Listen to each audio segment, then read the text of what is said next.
This video has sound. Hopefully everybody can hear my voice. Otherwise they're looking at this sign. Hopefully they can get their sound going. This lesson is actually on 11.2.2. There was a typo in the study guide. So I'm going to go ahead and fix that right there. This lesson is in the Geometry Chapter 11 study guide. And again, it's on 11.2.2, which is finding the areas of the shapes that are rhombuses and kites. Now, these two are grouped together in the same lesson because the formula is almost identical. A rhombus is a quadrilateral that has four sides that are equal, like a square. But a kite is a shape that's a quadrilateral that has two pairs of sides that are congruent, but they're next to each other. So the way that we can find the areas here, the area of a rhombus, we actually use these things called diagonals. A diagonal is a length from one corner of a shape to the opposite corner. And here's the other diagonal going from this corner to that one. So if you take the two measures of the diagonals, diagonal 1 and diagonal 2, and multiply them together, and then take half of that, you have the area of the entire shape of the rhombus. And that happens to be the same way that we find the area of a kite. Kites can also have diagonals. If you measure from corner to opposite corner, that's one diagonal, and corner to opposite corner, that's the other diagonal. So if you take those two measures, the first diagonal times the second diagonal, and then multiply that by 1/2, or you could call it 0.5, you'd find the area of the kite. So our first example is a rhombus. You can see here that it's pointing to this section right here. It says this section right here is 8. And that means that this other section down here would also have to be 8. Because a rhombus is a symmetrical shape, it would have equal measures on both sides of the diagonal. So this diagonal from here to here measures 16. Here it says that this one right here is 11 units long. And again, due to the symmetrical nature of a rhombus, this other side would be 11. And so this diagonal reaching from this corner to that corner would be 22 centimeters long. So in order to find the area, we would take 1/2 times diagonal 1 times diagonal 2. It doesn't matter which is which. So 1/2 times 16 times 22.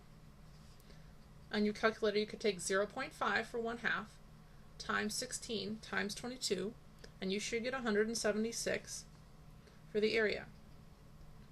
This is centimeters squared because it's area. When we're measuring an amount of surface, we use square units. Just like last time, remember that the square goes here, not here. If you put the square over here, you change it to a wrong answer.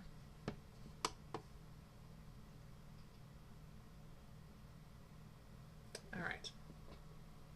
This is another rhombus, and they've given us 12 here, which means this down here would also be 12. So the length of this diagonal is 12 plus 12, or 24. They gave us this side is 18 meters long, which means that this side would also be 18 meters long. So the diagonal that runs side to side this way would be 36. So the area of this rhombus is 1/2 times the first diagonal times the second diagonal. It doesn't matter actually which one's first or second. On your calculator, you would multiply 0.5 times 24 times 36, which gives you 432 square meters. Put the square here, not here, for square meters.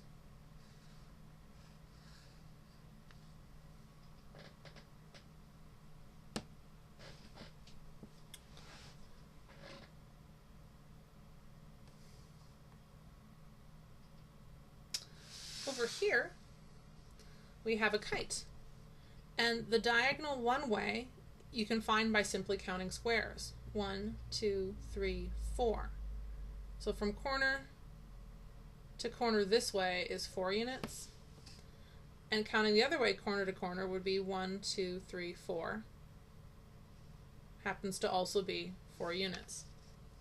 So the area of this kite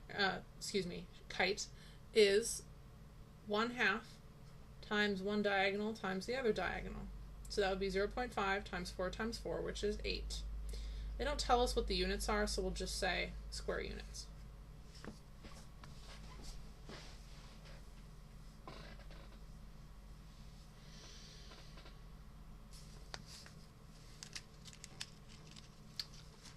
In the making a kite example, the frame needs to be measure 60 inches across this diagonal and 36 inches across that diagonal. And if you buy 1 square yard of material, will you have enough to cover the entire kite? Okay, well, this is 36 inches and 36 inches.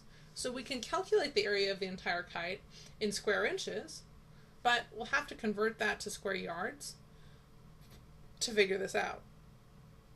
So first, let's just go about the business of calculating the area in square inches. Since it's a kite and we have both diagonals, the formula is 1/2 times the first diagonal times the second diagonal. So 0.5 times 36 times 60 gives you 1080 square inches. Now, this is square inches. We want to compare that to the size of 1 square yard, which if you write it looks like this. So how big is this in square yards is my question. What we can do is we can calculate first how many square feet this is, because every 1 square foot is the same as 144 square inches.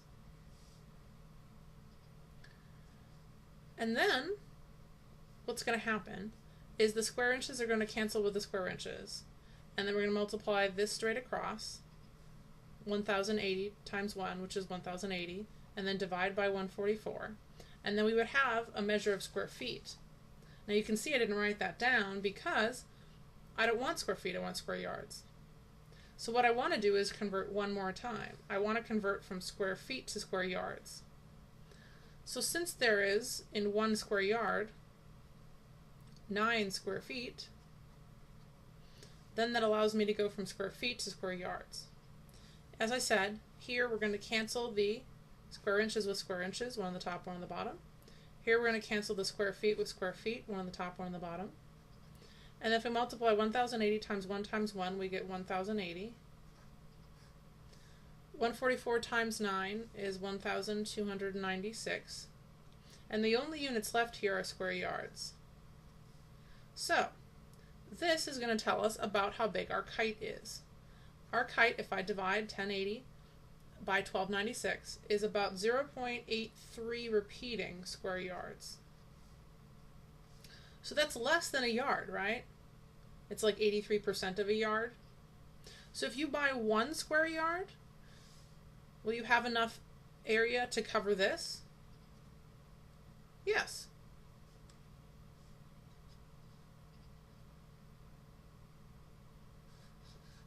For the reasons I've explained. Now the last few examples in this section are algebraic, which means that we have to use letters and equations to help solve to find the answer. So back over here to the previous page, I'm going to do this one next. One diagonal of a kite is 2 times as long as the other diagonal. Okay, and the area of the kite is 56.25 square inches. What are the lengths of the 2 diagonals? Well, remember the formula for the area of a kite is 1/2 times the first diagonal times the other diagonal. Well, we have the area, that's 56.25. We've got our 1/2. And then we have 2 diagonals.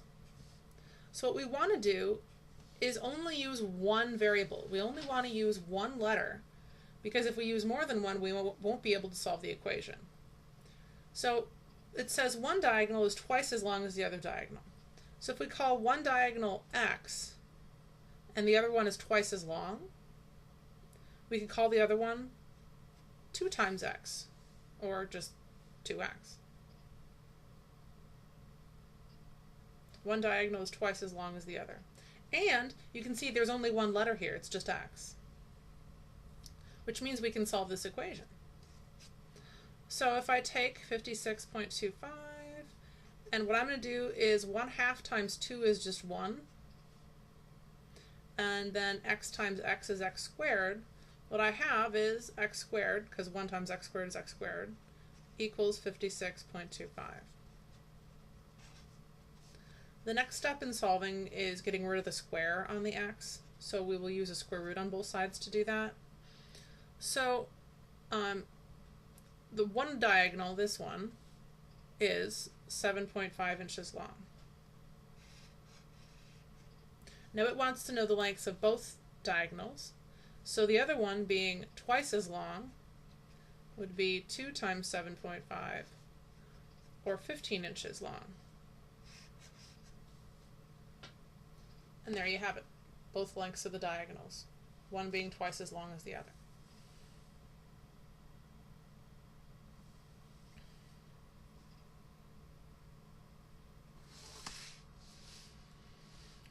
Number 3 is pretty much the same type of question. They say that one diagonal is 3 times the length of the other one, and the area is 73.5 square units. Find the lengths of the diagonals.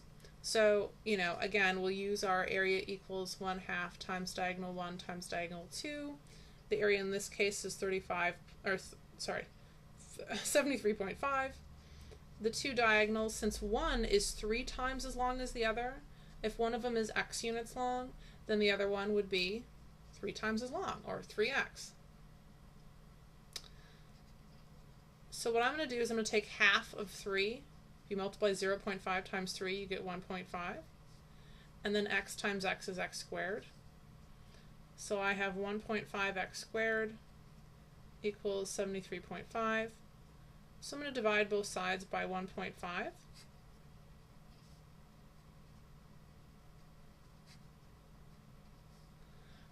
And I get x squared equals 49. And then I'm going to get rid of the square by taking the square root on both sides. So x equals 7. So one of the diagonals is 7 yards long. And then the other one is 3 times that, or 21 yards long.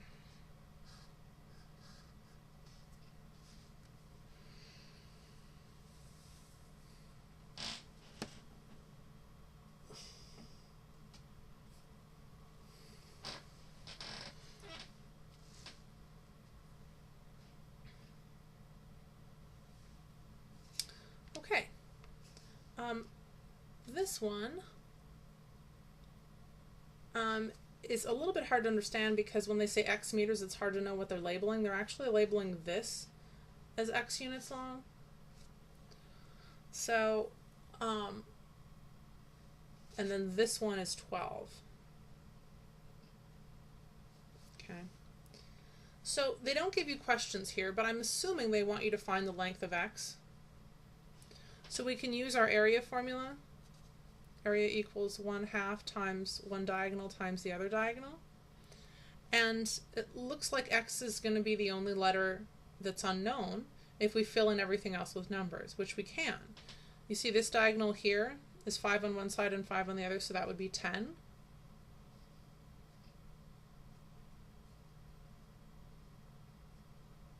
And then this diagonal goes from here all the way down to here. This top part is x, and the bottom part is 12. So the whole thing would be x plus 12 for the total length. So I can fill in everything with numbers except for this diagonal, which is going to be x plus 12. But as long as there's only one letter in my equation, I should be able to solve and find it. So area of 80. The first diagonal is 10. The other diagonal is x plus 12. So half of 10 is 5. And at this point what I can do is use the distributive property. I'm going to use my 5 and I'm going to multiply through the parentheses there, so I'd get 5x plus 60. And then I'm going to subtract 60 on both sides. I'm going to start solving for x here, so I get 20 equals 5x. And then I'll divide both sides by 5 to find an x value of 4. And that's meters.